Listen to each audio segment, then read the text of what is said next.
I really think you should start writing again. That was the text message I received in the summer of 2012, right in the middle of a separation that was tearing my world apart. It was a suggestion born out of a crisis, and I responded with a blog post that contained these 5 words. Be careful what you wish for. I didn't know then that 14 years later that suggestion would be turned into a 926-day consecutive streak. Today, we're looking at that blog post, and not just a digital paper trail, but as a laboratory for the rebuild. This is Rebuilding Rob, the podcast, episode 6, The Digital Paper Trail.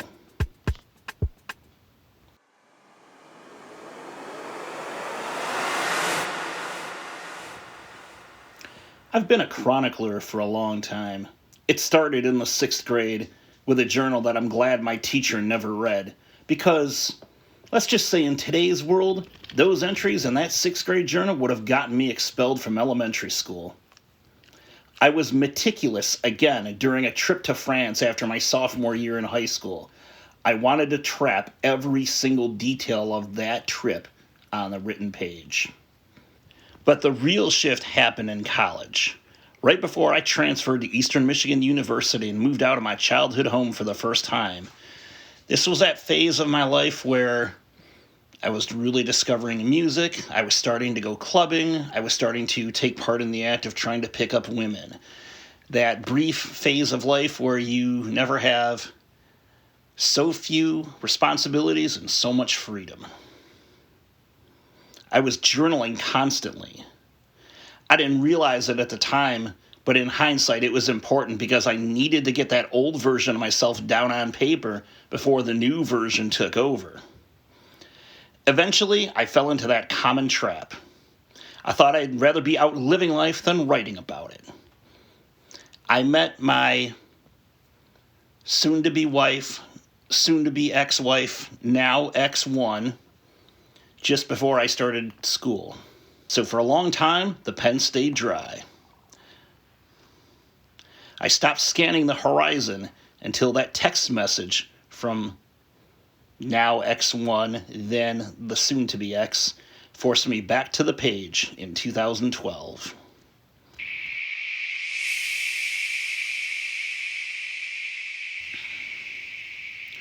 When I moved back to Michigan out of economic necessity, I wasn't trying to be a blogger. I was just a guy looking for other men talking about divorce. I thought I'd look at blogs. I knew that people were writing blogs about all kinds of stuff. However, when I went to look for blogs about divorce, all I came across were plenty of women writing poems about broken marriages. They were writing things about, you hurt me, but I'm stronger. In 2012, no one was talking about men's mental health. So I decided to be the voice I couldn't find. I thought I'd connect with other guys in the same boat. I wasn't very social media savvy then, but I stayed consistent because the rebuild never ends. I'm a human being. I'm always under construction.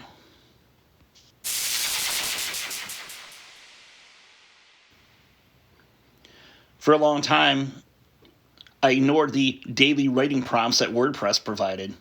I'm a teacher. Writing prompts are for my students, right? I don't write those. I give those to students. But one day I decided to give the writing prompts a try. And I noticed myself getting a little bit more traffic. A few more eyes were popping up on my pages. The endorphin rush of a few likes turned into a 30-day goal. Then a year. And now it's a habit. But here's the real secret. That blog became my therapy. I realized that I don't just write about what I think, I write to find out what I think. Now, don't get me wrong, I do see a counselor also, and I have seen a counselor off and on over the years, even predating my divorce. There is a specific kind of magic, however, that happens when you're halfway through a sentence in writing and the solution to a problem that you've been chewing on all day, sometimes even for days or weeks or even for months, appears. The blog isn't a diary anymore. It's a laboratory. By the time I hit publish, I've usually reached a moment of clarity that I didn't have when I started typing.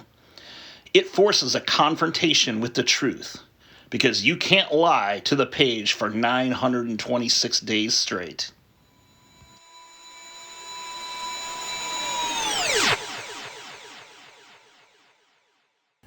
Lately, I've even started leaning into tools like Google Gemini to help me see this digital paper trail more clearly. It helps with the SEO and the reach, sure, but the real win is the discipline of the scan. The digital paper trail isn't just a record of where I've been, it's the blueprint for where I'm going. We are 74 days away from the 1,000-day summit on May 31st of this year, and the view is clearer than it has ever been. Next time, we're putting on the teacher armor and talking about the classroom side of the rebuild.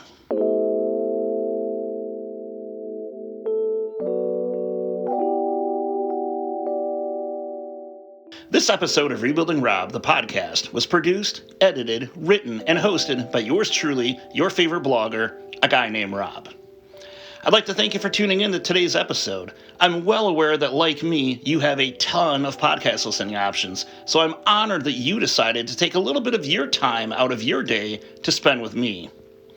Rebuilding Rob, the podcast, is available wherever you find your favorite podcast. Of course, you probably figured that part out already, or else you wouldn't be listening to me right now. If you're interested in more insight into this perfectly ordinary, non-gun-owning white guy, feel free to check out my blog at rebuildingrob.com. So until next time, this is Rob reminding you to be audacious, be bold, be brave, be strong enough to be gentle, and remember, the rebuild never ends. Bye, everybody.